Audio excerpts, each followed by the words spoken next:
Dear students, you're welcome on Learning with L&R, and today I'm going to pursue the topic that is belongs to theories of teaching and learning. And today I would like to discuss with you about the theory that is Piaget's theory of learning.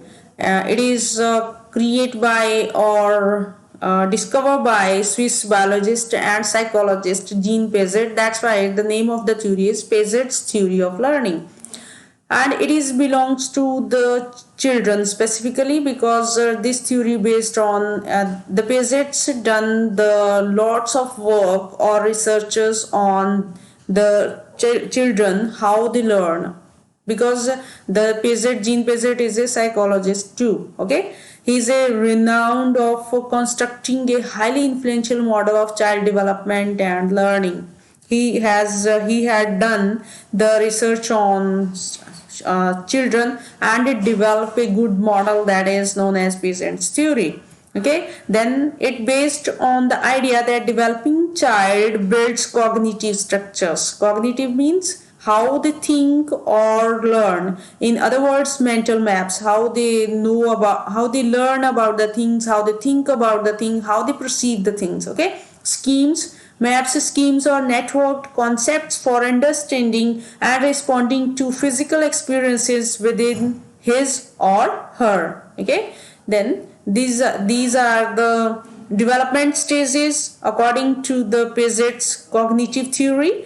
There are 4 stages. The first one, sensory motor, it's from birth to 2 years of age of the children. Then pre-operational 2 to 7 years, then concrete operational 7 to 11 years, and formal operational adolescence or adulthood. It's accordingly the Piaget arranged these stages according to the thinking or the development of the brain of the children. Impacts of Piaget's theory on learning. The educators must plan a curriculum according to the development of the students, how they think logically, or according to the conceptual growth of the children.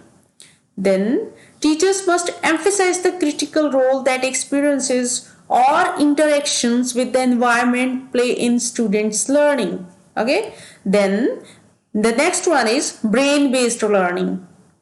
As long as the brain is not prohibited from fulfilling its normal processes, learning will occur. According to the age or according to the growth of the child, he or she ultimately start to learn with the help of brain. Then principles of brain-based learning, the principle behind this, the brain is parallel processes and learning engages the whole psychology. When someone want to learn, then the whole psychology need to focus. Then the search for the meaning is innate. We have the capacity to know or search about the meaning, and it's gifted by the God from the birth. Then the brain processes whole and part simultaneously. Learning involves both focused attention and peripheral perception, how we perceive and how we give the attention or focus the attention on to learn about something new. Then learning involves both conscious and unconscious processes. Sometimes we have to learn something but intentionally or consciously. Something we learn ultimately, our subconscious mind perceive the things and we learn unconsciously. We do not know we have learned that thing, but we learn. Okay, we understand best when facts are embedded in natural or spatial memory. Then learning is enhanced by challenge and inhibited by threat. When we face the challenge, when we face the hurdle, and that time the things we learn that are long lasting and we learn more fastly as comparative to the when some inhibition are there. Then each brain is unique as individual. Every individual have a unique character or unique personality. Then the next one is instructional techniques.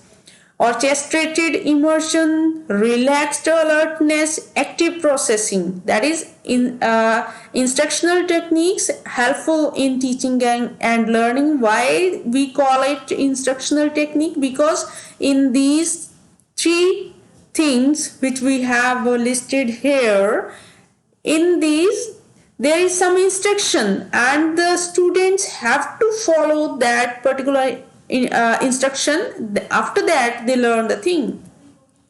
Impacts of brain-based learning on learning.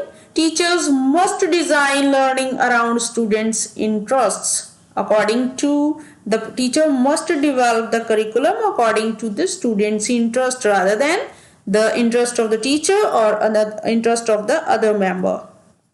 Then teachers structure learning around real problems, encouraging students to also learn in outside the classroom and the school buildings. Okay. Then the next one is assessment. Since all students are learning, their assessment should allow them to understand their learning styles and preferences. That time when the students learn the thing, that time they know whatever the style they have interested in, right? Then the next one is learning style theory. What is that? The educators should not ask, is this student smart? They ask, how is this student smart? Okay. Then in discussion, concrete and abstract perceivers, then active and reflective processors. Then impacts of learning styles theory on learning. Educators must place emphasis on intuition, feeling, sensing, and imagination in addition to the traditional skills of analysis, reason, and sequential problem solving. Then teachers should design their curriculum, their instruction methods to connect with all four learning styles, various combination of experience, reflection, conceptualization, and experimentation. Then teachers should employ a variety of assessment techniques focusing on the development whole brain capacity and each of